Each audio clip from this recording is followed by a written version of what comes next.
At number 10, we have Dominican Hill in the Philippines. Just the sight of this old rundown manor at the top of Dominican Hill will make you not want to walk through the doors. This place looks like the start of every horror movie that takes place in a mansion. After you walk into this place, I wouldn't be surprised if there was a disembodied voice that said, "Resident Evil." It should be no surprise that this place is haunted. There's enough tortured souls here to start a softball league. The massive building sitting at the top of Dominican Hill was once used as a Seminole Hall and a rest stop during World War II, and there wasn't a whole lot of resting that was happening there.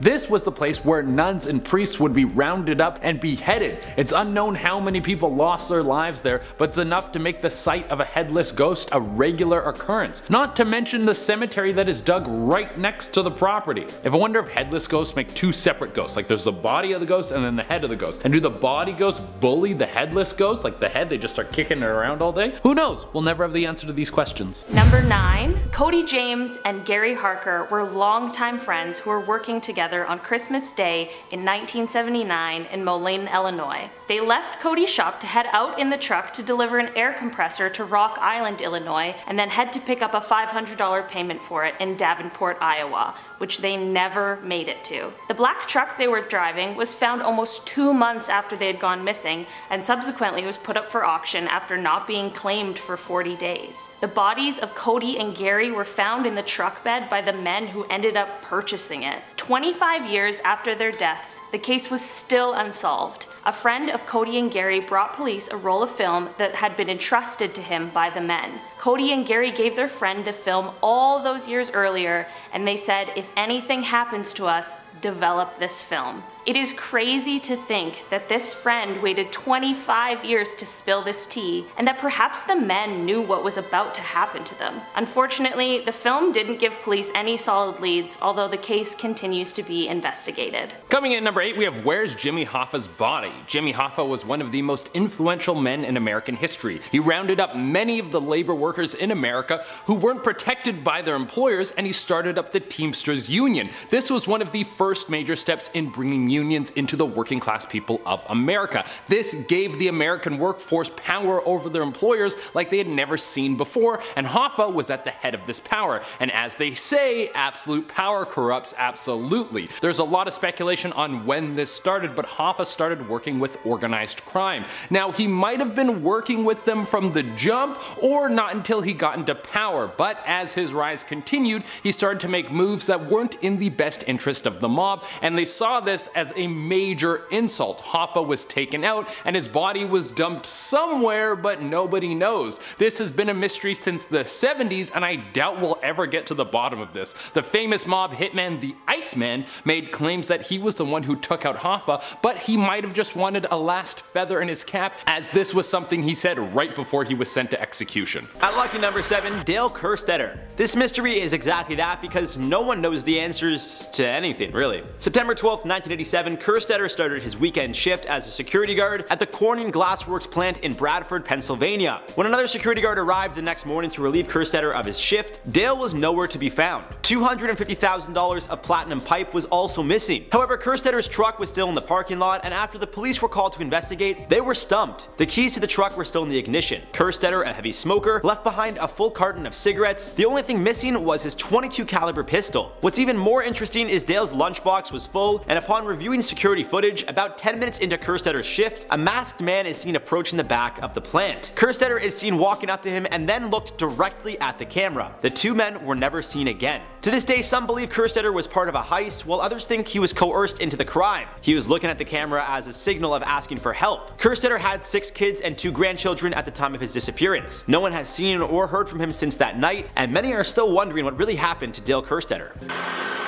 At number 6, we have why does time flow forward? Well, what is perceived as forward, you feel me? I mean, when I first was reading about this, I thought, well, because it does. It can only move one way. But why is the ultimate question. I think that's why I never became a scientist, because I never think to ask these questions. Newton wrote, all motion may be accelerated or slowed, but the flowing of absolute time is not liable to any change. And it's even in question, how could you measure the flow of time? I mean, time could stop moving right now and then start moving the very next second, and we would never be able to tell the difference because our lives continue no matter what. So maybe this is a question that doesn't need to be asked, but I'm glad that we're asking it because one day I would like to go back in time so I can go to Woodstock. Number 5. If you've been bored during quarantine, I know that you've turned on Unsolved Mysteries on Netflix and heard the unbelievable story of Lester Eubanks. Lester was a murderer who was convicted and sentenced to prison in 1966 for the killing of a 14-year-old girl named Mary Ellen Diener in Mansfield, Ohio. In December 1973, Lester was part of an honor assignment that gave him an opportunity to be at the mall to do some Christmas shopping. While at the mall, he ended up escaping custody and has been on the run ever since. Through investigations into his family and friends, police were led to a center for troubled youth where he was said to have been working, but Lester was nowhere to be found. The most recent development in this case came recently in 2019 when Lester's biological son agreed to give a DNA sample which could be used to link Lester to recent crimes and maybe give an idea on where he could be hiding. But FBI policy says that you cannot search using another family member's DNA. It's crazy that somebody could be on the run for that long without anybody recognizing or finding them, and it makes me really wonder if anyone in his new life knows about his dark past. Number 4.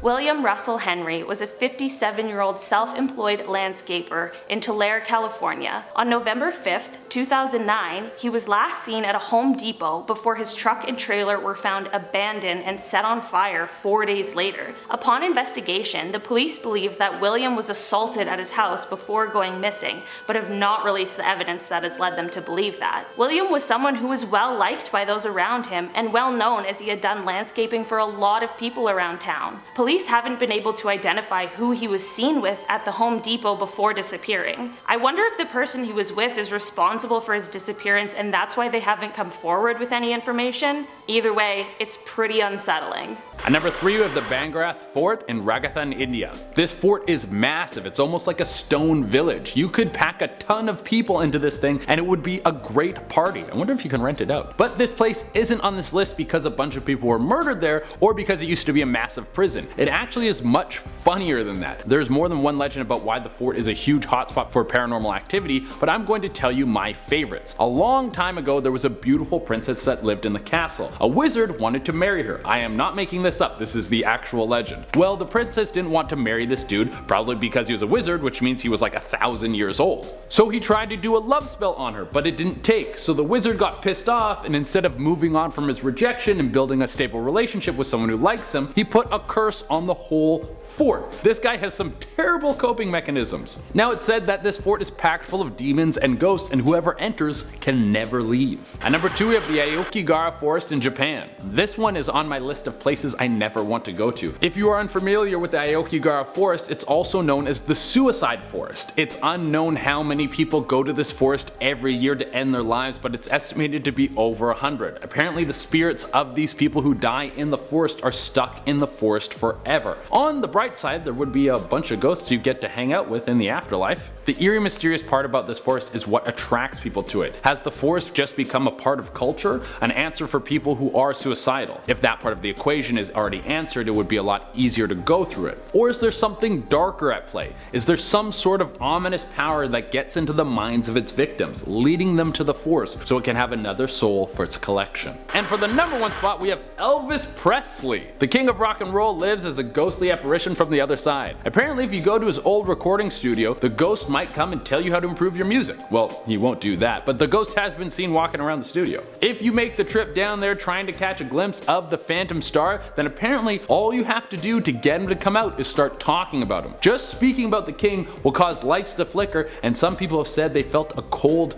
touch. Elvis is like, hey, who's talking about? Starting us off at number 10 is the Battery Man. Slavisa Pajkic, aka Biba Struja, aka Electric Biba, is a man who since the age of 17 has apparently had electricity coursing through his body at all times. He can literally fry a hot dog with his bare hands. He claims he's an insulator, accumulator, conductor, and heater all in one. Using 2 metal pins, he can even make a light bulb light up, even though if any normal person touched 220 volts, they would die. Not him though, it's not even a thing for him. Just makes it look so easy. He even makes an electric circuit with him and a bunch of his students holding hands, and he helps people with their sinus and back problems, their migraines. Like, look at what his touch does to these people. Look at this clip right now. Rada u grad I pomažem ljudima. Migrena, glavobolja, sinusi, problemi sa kičmom. Trudim se 50-50. And if that didn't manage to convince you, he became a Guinness World Record holder back in 1981 when he touched a few thousand volts. He also heated water to 97 degrees Celsius in the record time of 1 minute and 37 seconds. And no one knows how he has this power, how the electricity entered him and never left, how he controls it, or how he hasn't died from it yet. We just have no idea. But I would love to be like a walking appliance. It would save me so much money on electricity. And at number 9, the Paulding light. A small light that appears in a valley outside of Paulding, Michigan. This has been a mystery that has been puzzling investigators since the 1960s. It almost looks like a flame, man. Yeah, it looks like a flame out there. Look, it's red on it. It's coming real close. Yep, you see it? It's going red now. Some believe it's a ghost, while others claim it could be some sort of geological activity or even some natural gases. The light appears in the same spot almost every night, and of course there are tons of myths and legends surrounding the light. Some claim it's the light of a railroad brakeman who was killed while trying to stop an oncoming train from colliding with a car stuck on the tracks. Others claim it's a grandparent looking for a lost grandchild, using a lantern that needs constant relighting, which is why the light seems to come and go. In 2010, the Paulding light was featured on the show Fact or Faked, Paranormal Files, who couldn't come up with a reasonable explanation for the random light. At number 8, we have the disappearance of Frederick Valentich. On the 21st of October 1978, Australian pilot Frederick Valentich was doing a 125 nautical mile training flight. Now, the 20-year-old had no idea that that would be the last flight of his career. Known as a flying saucer enthusiast, Frederick radioed Melbourne air traffic control saying this. Is there any known traffic below 5,000 feet? No known traffic. Seems to be a large aircraft below 5,000 feet. Now, if you didn't understand what he said and it's unclear, he's asking if there's any known traffic below 5,000 feet. They respond saying no known traffic. He then claimed there was an unidentified aircraft that was following him at 4,500 feet, which clearly wasn't a plane. It was illuminated by 4 bright landing lights and seemed to be moving at quite a fast speed. He then reported that it seemed to be approaching him from the east and that maybe the pilot was pranking him. The craft started orbiting above him, and that's when Frederick started experiencing engine problems. Now have a listen to the last few things he said in his transmission before contact was lost. It's not an aircraft, it's hovering, and it's not an aircraft.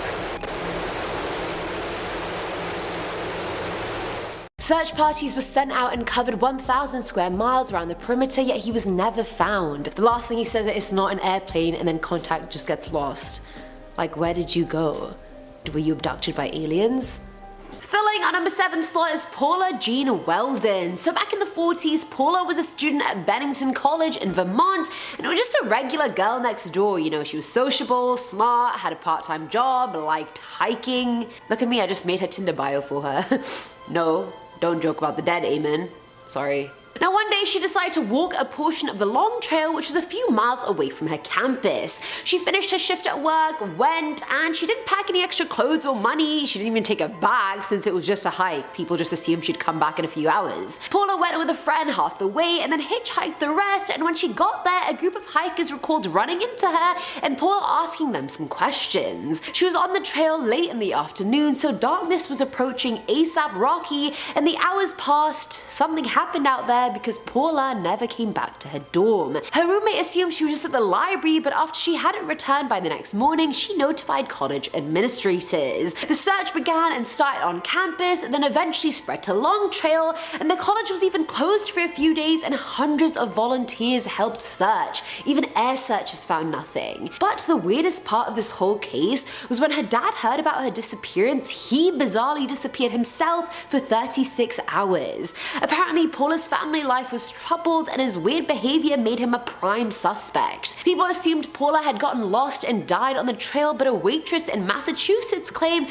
she had served an agitated woman that matched Paula's description. 15 years later, a lumberjack said he had followed Paula into the woods and knew where her body was, and then admitted he was joking. Learn what humor is made, that's not a good joke. Her body was never found and her disappearance never solved. Coming in number 6, we have the Havana sonic attack. Do you think world governments are working on some secret devices to mess with people? Well, that might be what happened here. For this story, we need to shoot back to the year 2016 and go over to the American Embassy in Havana. If you were working over there, you would expect the entire experience to be sunbathing and drinking mojitos until you have to be carried back to your room by the pool boy. But instead, 26 Americans and 13 Canadians had to go to the hospital because they all started feeling unwell, and none of this had anything to do with being hungover. All of them had the same symptoms, which were all centered around hearing problems, nausea, nosebleeds, vomiting, and a whole bunch of other issues with the head. At first, no one knew what the hell was going on, and then people started to speculate that this was the Russians testing out some sort of sonic disruptor device that messed everyone up, because many people said they heard a high-pitched noise before they started coming down with the sickness. Wow. The reason of this strange happening was never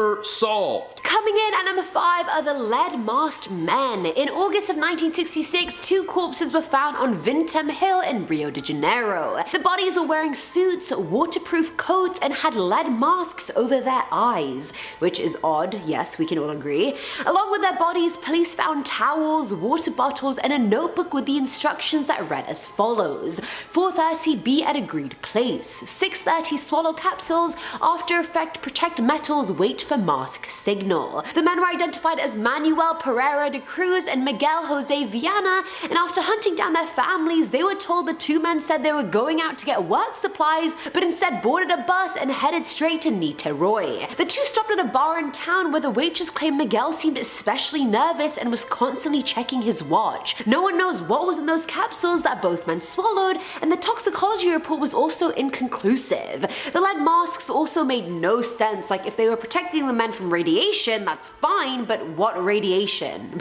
To where? At number 4, we have Highgate Cemetery in England. This is actually a pretty famous tourist attraction for a couple of reasons. There's actually a bunch of famous people that have been buried there. And apparently there is a ton of vampires. People were so convinced that the cemetery had vampires in it that they started digging up dead bodies and driving stakes through their hearts. That's commitment to the game. If I heard there was vampires somewhere, I'd probably just buy a UV light and hope that worked. I don't know. Vampire hunters will make annual trips to this place to control the plague. I think this is just an excuse for some dudes to look super serious and wear capes. Number 3. On November 3rd, 2015, in Spokane, Washington, Deanna Marie Hastings left a note saying she was running a quick errand but never returned home. Her boyfriend found her car shortly after her disappearance with her phone and purse still inside. Police tracked activity on her credit cards after she had gone missing, which led them to Randy Riley. Randy had stolen Deanna's credit cards and began using them but denied any involvement in her disappearance. He said he met her previously and that she was very drunk and that they had spent a few hours together. A day after their meeting, he said he found her coat on the side of the road with her wallet still inside, which is when he decided to take her cards. Randy was charged with identity theft and possession of stolen property, but is not a suspect in her disappearance. Number 2. This story brings us back to California, but this time to Vallejo.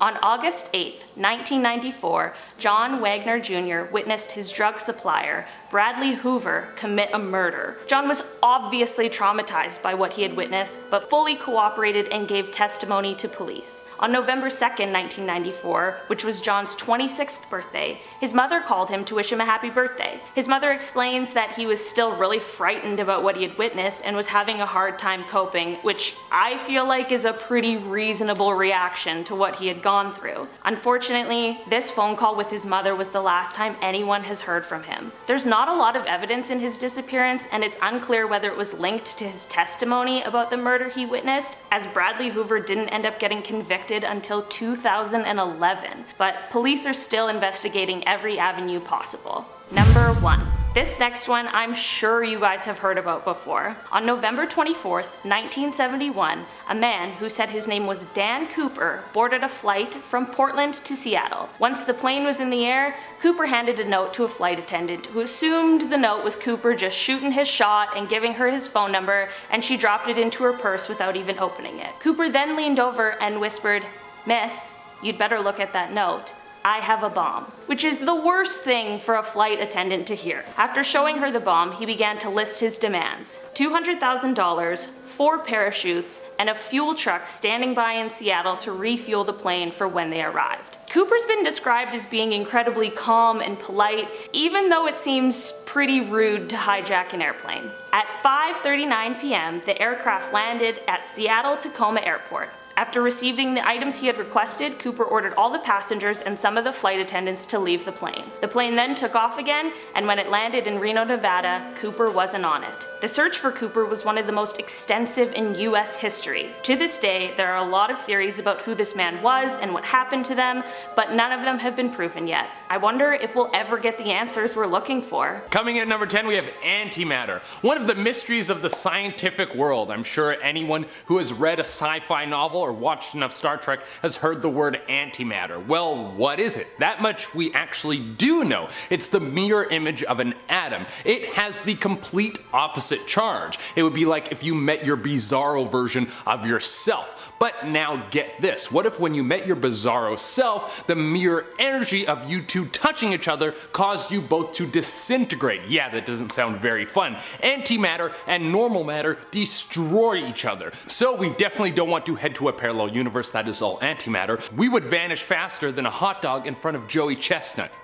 Of the Nathan's Famous hot dog eating contest. It's been something else to get this off the ground. Now, the mystery here is a few things. Where does antimatter come from? Well, that we don't really know yet. There's a few theories, but nobody knows for sure. Another question is, how do we make it? And you're probably wondering, why would we want to make something like that? Well, because when matter and antimatter come in contact, they produce energy, and we could potentially harness that energy for future fuel. Coming in at number 9 are the human statues. So at the start of the 1900s, there was this condition that started going around in Europe that had everyone perplexed. It was dubbed encephalitis lethargica, or EL, and it spread around the world pretty quickly in epidemic-like fashion. Kind of hits close to home, doesn't it? But weirdly enough, I'd say what we're going through is still a lot better than what they went through. People who got it would essentially become frozen. Their minds would be fully aware and active, but their bodies just couldn't move. So imagine being awake during a coma. That's what it was like. The disease attacks your brain and will result in a headache, high fever, catatonia,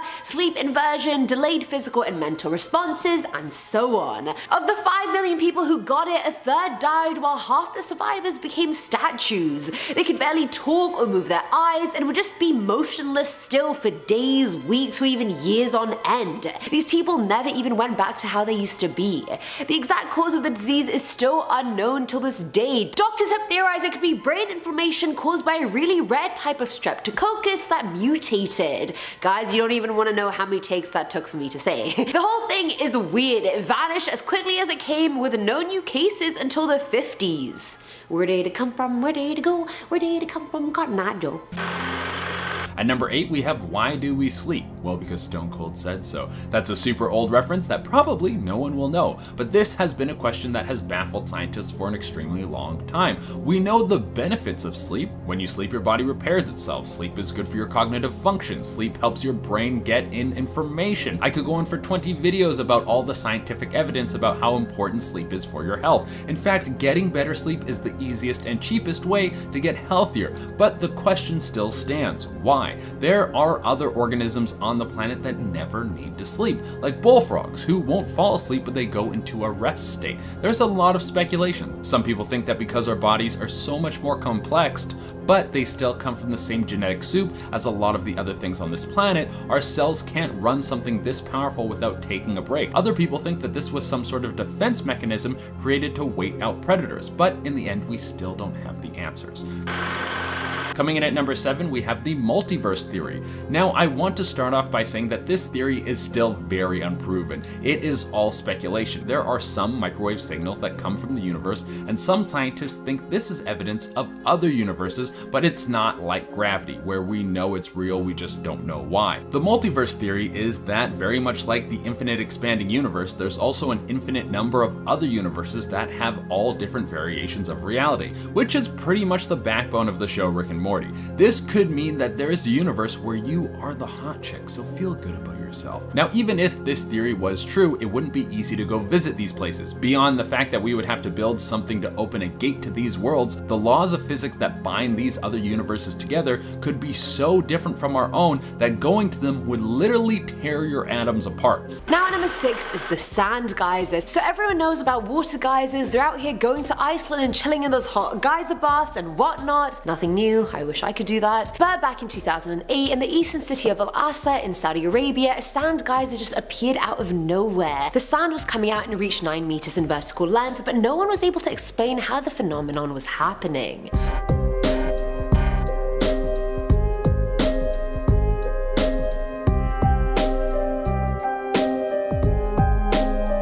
Several Almaco geological teams went to the site to get to the bottom of it, but they simply couldn't. Some claim it could have been because of an earthquake tremor, since some sand volcanoes form during large earthquakes, but 11 years later they're still clueless about the real origins of the sand geyser. Halfway through our list at number 5, the Cowboy Bandit. This one is insane because this guy somehow has been eluding the police for over 30 years. It started back in 1987 on September 19th, when a man entered a bank in Spokane, Washington and robbed them of $100,000. The man who robbed the bank was described as wearing glasses, a cowboy hat, and cowboy boots. When he pulled the gun on the teller asking to be taken to the vault, he also revealed a police scanner, making it clear he'll know if anyone calls for the police. After completing his first robbery, the Cowboy Bandit would go on to rob about a dozen banks total, even being captured on camera at some of them. Although it took a while to get the bandit on camera, while he was robbing a bank, one of the tellers set off a bill trap, which is located under some of the bills the tellers were handing over to the bandit during a robbery. This not only notified the police, but also activated the bank's cameras. Still, even though he was caught on camera, to this day, law enforcement have not been able to find the Cowboy Bandit. At number 4 is the max headroom interruption. Now, I feel like many people have seen this signal interruption that happened back in November of 1987 already, but we're going to show it again.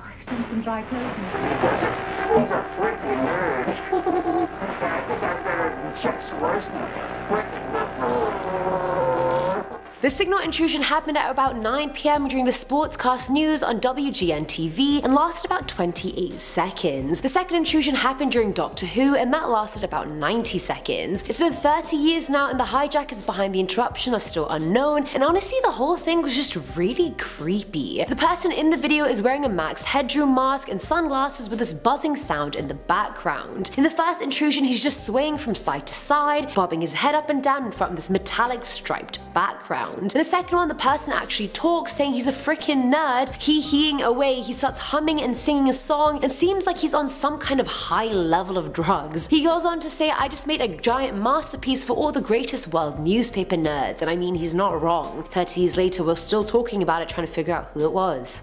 Now at number 3 is Julia Wallace. Now Julia was a British housewife married to a man named William, and that's all the backstory you need. How British can you get? Now on the 19th of January 1931, William went to his chess club for a game with the lads, as you do, you know, having a cheeky chess game with the lads. But when he got there, he was told someone had left a message for him. The message was from a man called Qualtrough, and William had no clue who that was, but the message told him to go to 25 Menlove Gardens East, and for some bizarre reason, William listened to this complete stranger's instructions. Like, why would you listen to someone you don't even know, especially when their name is freaking Qualtrough? Either way, he went to the address the next day to find out it wasn't a real address after spending an hour trying to find it. Well, no William. When he finally got home after walking, thinking he was a complete fool, he found Julia's beaten, bloody body lying in their parlor. Shocked and horrified, William didn't know what to do, but he also didn't have enough time to gather himself because he was arrested there and then. It's like the whole thing was very much a setup. Police thought he had left himself a fake message since the call from Qualtrough came from a telephone box only a few hundred yards away from his chess club. He was sentenced to death, but thankfully his case was brought up and overturned by the jury. But who on earth was this Qualtrough person, and why did he kill or she kill Julia?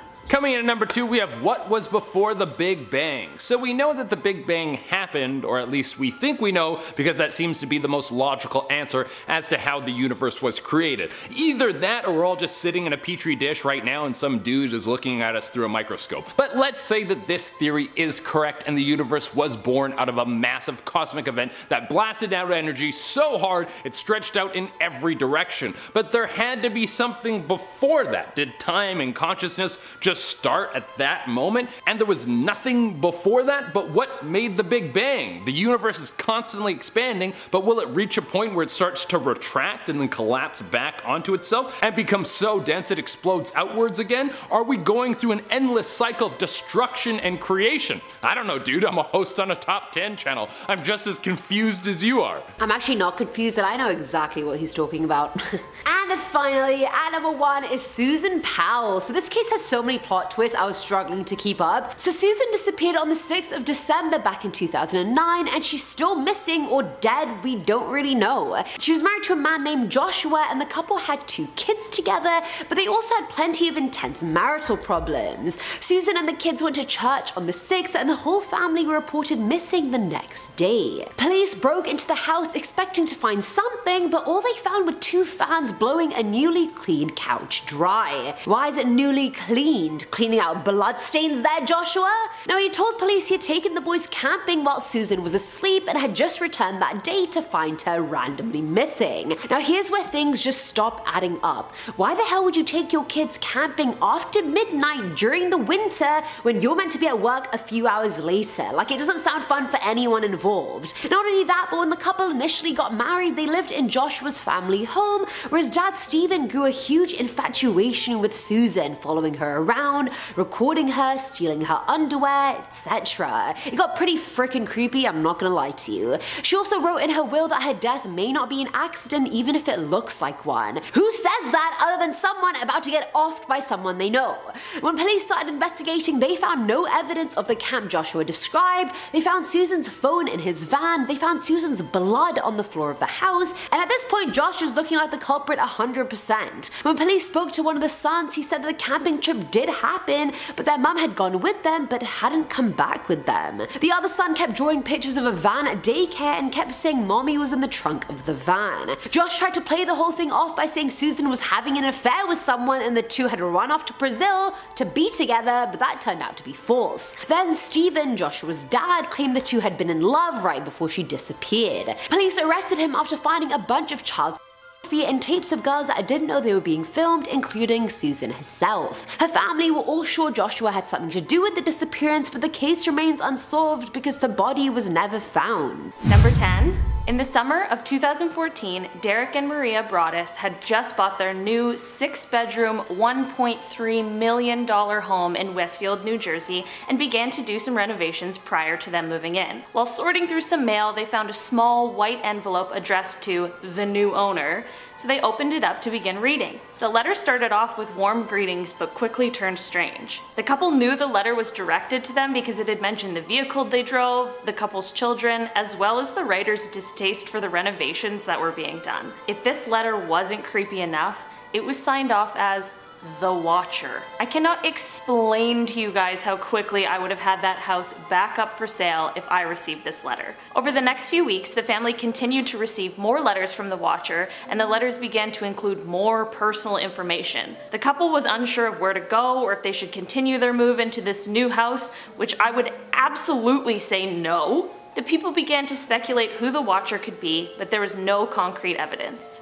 At number 9, we have Orson Welles. Oh damn, we got a famous person on the list, woo! Which is kind of strange. I thought ghosts only come around when they have unfinished business. Being one of the greatest actors of all time and changing the way the world sees movies wasn't enough for you? Go take a nap, dude. You did more in your life than most people could do in 10 lifetimes. It's time to relax. Apparently, if you swing past Orson Welles' old home at the right time, you might see a ghostly figure of the heavy-set actor wandering around his home checking stuff out. He's also been seen in his old favorite bakery, Sweet Lady Jane. I believe the first one, but the second one sounds more like a publicity stunt. That's how you get people to come in. Like, yeah, Orson Welles' ghost is here all the time and Tupac is in our basement. I would want to talk to Orson Welles' ghost though. My first question would be, what do you think of the Marvel Cinematic Universe and which do you think is better, Infinity War or Endgame? At number 8, we have Alcatraz Prison. One of the most notorious prisons in the world hasn't stopped being a home of terror even years after it's been closed. It's said that the haunted souls of this prison still walk the halls. You can take tours of Alcatraz prison if you like, and many of the people who venture there said they feel an atmosphere of hatred and darkness. Some people have said they've seen dark figures walking out of cells and down the hallways. Strange lights can be seen from the prison at night. A former inmate, Leon Thompson, worked as a tour guide for the prison after its closure. My god, I couldn't imagine a worse job. Wouldn't that trigger all your PTSD? Like, over there used to be the cafeteria, and in that corner was where I would be beaten within an inch of my life every Thursday. One day, while waiting for his group to arrive for his tour, Leon swears he saw the ghostly figure of one of his former friends and inmates. His ghost friend was probably like, dude, what are you doing back here? Go work at a bakery or something. You have your life to live. At number 7, we have Disney World. If there is anywhere I would want to spend eternity as a spirit caught between worlds, it would be Disney World. Not only do you get to scare kids all day, every day, which is a hidden passion of mine, they have Star Wars now. Cool! But there's a lot of hauntings that have been going on in this magical Disney themed park. There's the ghost of an older woman who children have said they've seen when they get lost. Apparently she will find these lost kids and bring them back to their parents, or guide them somewhere safe. The people at Disney were like, if you want to be a ghost here, then you better get a job. Go impersonate Casper or something, but don't tell them that you're Casper. Not until we buy him. There's also a ghost on the Pirates of the Caribbean ride. Legend says if the workers don't greet him when they walk in the morning, the ride will break down, which I totally agree with. Say good morning, please. At number 6, we have Bonnie and Clyde. The original power couple. When people talk about how they need a ride or die partner, this is what they mean. Bonnie and Clyde are of course the infamous couple who spread terror as they robbed and murdered their way through the United States. They have long since been dead, but their ghosts want to still stir things up. At the site they were shot down, floating orbs have been seen, thought to be the spirit of the dastardly duo. Their bullet-ridden B8 is on display at a museum in Nevada. This is also a location where the spirits of Bonnie and Clyde will hang out. Even though your car is run down and is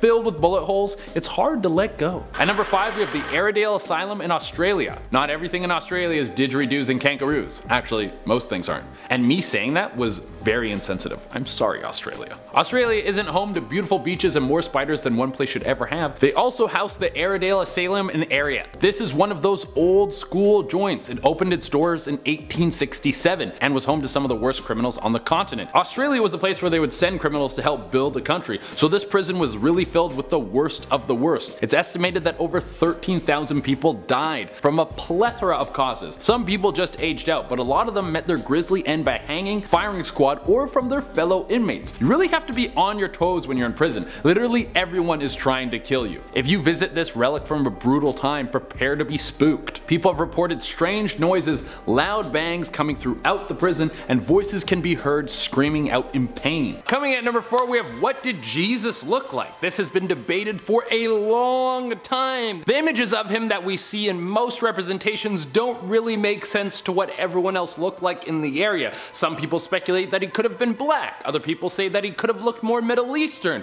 There has been some evidence uncovered that point to the town that he might have grown up in, and it would be hard to believe that the dude was white. Also, does God even have a skin tone, or is he just a massive ball of energy that is completely translucent and all-knowing? So who knows? Maybe he takes after his dad, but maybe he takes after his mom. But will we ever get to know what this dude really looked like? Probably not, because we have 0 time machines and there was 0 photography back then. In at number 3, Leah Rowland. At around 10:30 a.m. on March 20th, 1997, Leah Rowlands was working as the manager of a gas station in Nebraska. The mother of 2 had just gotten promoted the day before and didn't think twice when a red Pontiac Grand Am pulled in to get some gas. The man in the red car walked into the gas station without shoes on and sweatpants rolled up to his knees. He waited for a mother and her daughter to leave the store and then approached the counter. Leah was instructed to hand over the money in the cash register, which she did, a total of $150. She was then told to lay on the ground. Complying with everything the robber said, Leah wasn't expecting him to shoot her 3 times, twice in the arm and once in the head, killing her instantly. The suspect then took off with the money, some soda, a pack of cigarettes, a lighter, and the gas he filled his car up with. Although there was surveillance footage of the entire crime, to this day, Leah's killer has never been found.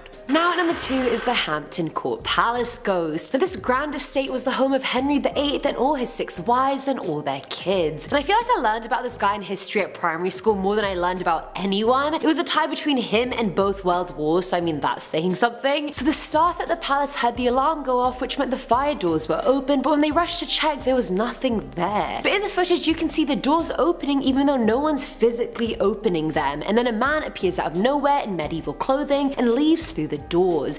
You don't see the doors actually being pushed open by hand.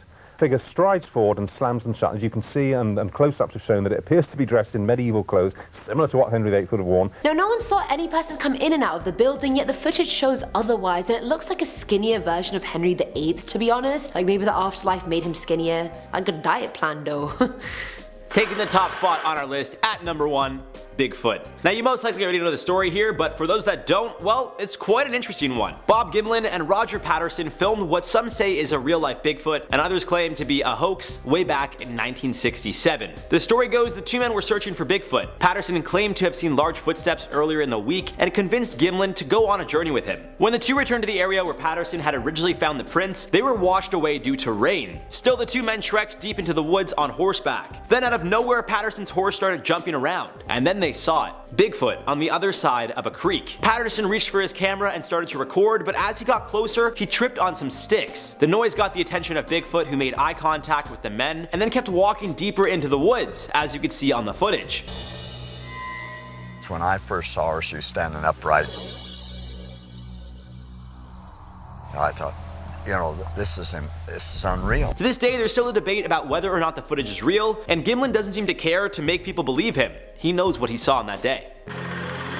Coming in at number 10, we have what was before the Big Bang. The common consensus is that there was a massive event at the beginning of time that brought all of the universe into existence, and a bunch of stuff happened and then humans showed up. I hope you realize that I'm fast tracking this whole story a little bit. But some of the brightest minds on the planet have been able to use their collective intelligence to pull back the data to the point where the universe erupted from a condensed little sliver of explosion and fired out billions of galaxies across the ever-expanding universe, but everything that we understand about physics doesn't give us any information about what was before. Many scientists have uttered the words, "It doesn't make sense anymore." Man, that must be frustrating to just not be able to crack the code. My speculation is, and I come at this with zero knowledge of how the universe works, but that before the universe started, there was Samuel Jackson. Because that guy's everywhere. He's done like 200 movies. Coming in at number 9, we have dark matter. If you get into the world of science fiction, then you would have for sure heard of some character using dark matter for something, and it's usually very dangerous for whatever reason. And why is that? Well, here's the thing, scientists still don't know what dark matter is. They have never been able to bottle the stuff and look at it closely, but the universe shows a lot of signs that it does exist. The speculation as to what dark matter is basically a web of particles so plentiful that it holds the universe together. To give you perspective, what we can see in the universe, the stars, the planets, the moons, all of that only takes up about 5% of the endless void. Now, dark matter is thought to take up 25% of the space. There's speculation that dark matter has a gravitational pull, and that's why people think it props up the universe. Other people think that dark matter is an undiscovered property of gravity. Really, we have no idea what's going on, so when you read a science fiction book and they talk about dark matter, remember that the writer has no idea either. Number 8. On August 6, 1930, New York Supreme Court Judge Joseph Force Crater left a Manhattan restaurant and was never seen again. Joseph had been spending the summer with his wife, Stella Mance Wheeler, in a vacation home they owned in Maine. Joseph had to leave Maine to travel back to New York on August 3rd, but told Stella he would only be a few days. On August 6th, the day of his disappearance, Joseph purchased a ticket for a Broadway performance and headed out for a pre-show dinner where he met his friend, attorney William Klein, along with one of Joseph's many girlfriends, showgirl Sally Lou Ritz. Witnesses stated that Joseph left the restaurant at approximately 9:15 p.m., which was after the start of the show he had planned to attend. In January of 1931, almost 6 months after his disappearance, Stella moved back into their apartment where she reported she found 4 envelopes. One of the envelopes was in Joseph's handwriting and was a list of everyone who owed him money. It was signed, "Love Joe, this is all confidential," and included a messy note that either says "I am weary" or "I'm very sorry," which Either way is a pretty menacing last message for a grieving wife to receive. In 2005, authorities received a potential break in the case when a 91-year-old woman named Stella Ferrucci Good had passed away, leaving a note sealed in an envelope that read, "Do not open until my death." Inside the letter, she implicated 3 men in Joseph's disappearance, but the claims of this letter have never been proven. Number 7. On June 3, 2011, in Bloomington, Indiana, 20-year-old university student Lauren Spirer disappeared after a night out with friends. Lauren was from Greenburgh, New York, but had been attending Indiana University. A few hours after being seen leaving her apartment, her boyfriend texted her only to receive a response several hours later from an employee of a bar who had found her phone. Not much is known about Lauren's disappearance, but it said she left her apartment around 12:30 a.m., stopped at the bar where her phone was found, and was last seen around 4:30 a.m. leaving a friend's off-campus apartment. Over the course of the years, Lauren's family has tried following every lead they had to find out what happened to Lauren, but have yet to find the answers that they deserve. Number 6. This is a story that really gives me the creeps. On April 20th, 1989, Patricia Bernadette Meehan was in a car accident on Highway 200 near Circle, Montana. Witnesses saw her driving her car on the wrong side of the road, which led to her crashing into an off-duty police dispatcher, Carol Heights. Carol was luckily uninjured in the crash and got out of her vehicle right away. Upon exiting her vehicle, Carol saw Patricia also exit her vehicle, walk up to her, and just stare at her without saying a word. Patricia then walked away, climbing over a fence, and stood staring at the accident before walking away and disappearing, which is definitely enough to give me goosebumps. A search began immediately but turned up little results. There have been thousands of reported sightings of Patricia that have potentially given police leads to her whereabouts, but she still has never been found. Coming in at number 5, we have how does gravity work? I mean, if you ask a flat earther, they'll tell you that gravity is fake and we're all held down by wind or some nonsense, but thankfully over here at Most Amazing Top 10, we don't use flat earth science. Now we do know the effects of gravity. It basically pulls things in, and the more mass something has, the stronger its gravitational pull. Like the moon is smaller than the earth, so if you go up there and jump around, you will feel like you should be playing for the NBA. Gravity even has a massive effect on how the planet acts. The moon's gravitational pull will pull in and out the tides, but why? Why does this happen? Coming in at number 4, we have why do magnets exist? Now we do know a lot about magnets. I mean, you can give them to a child and they can easily figure out how the opposite forces of a magnet will connect to one another and the same sides reject each other, like the majority of people I message on dating apps. We know that there are magnetic poles on each side of the planet, and we know that the electromagnetic force is one of the largest forces in the universe. But we are still left scratching our heads when it comes to the terms as to why they are here. Magnetism is one of the great underlying forces of the universe, and unlocking this one could answer a ton of questions about existence itself. Coming in at number 3, we have the placebo effect. The mind is a very powerful thing, and if you ever needed evidence, just look at the countless studies on the placebo effect. One of the craziest studies was one done on arthroscopic knee surgery. This is a common practice in older people with knee problems. A very simple surgery will be performed where 2 incisions are made on each side of the knee, and a doctor goes in and cleans out fluid and cleans up cartilage in the knee. Now the purpose of this study was to find out what was more effective, the cleaning of the cartilage or the cleaning of the fluid. In order for the study to be successful, there was a control group that was given a mock surgery without their knowledge. Slits were made on the side of the knee, and even a fake surgery was shown on a screen for the patient to watch, but no actual surgery was performed. And the control group recovered just as well, and in some cases better, than the people who had the surgery. So in other words, the mind repaired the body somehow. Now how this happens, we don't know, but it goes to show how much your thoughts can have influence over your body. Coming in at number 2, we have dark energy. Now it sounds like we're gonna go into a Marvel movie or something. What on earth is dark energy? Well, have you been paying attention to the list so far? We don't know what it is.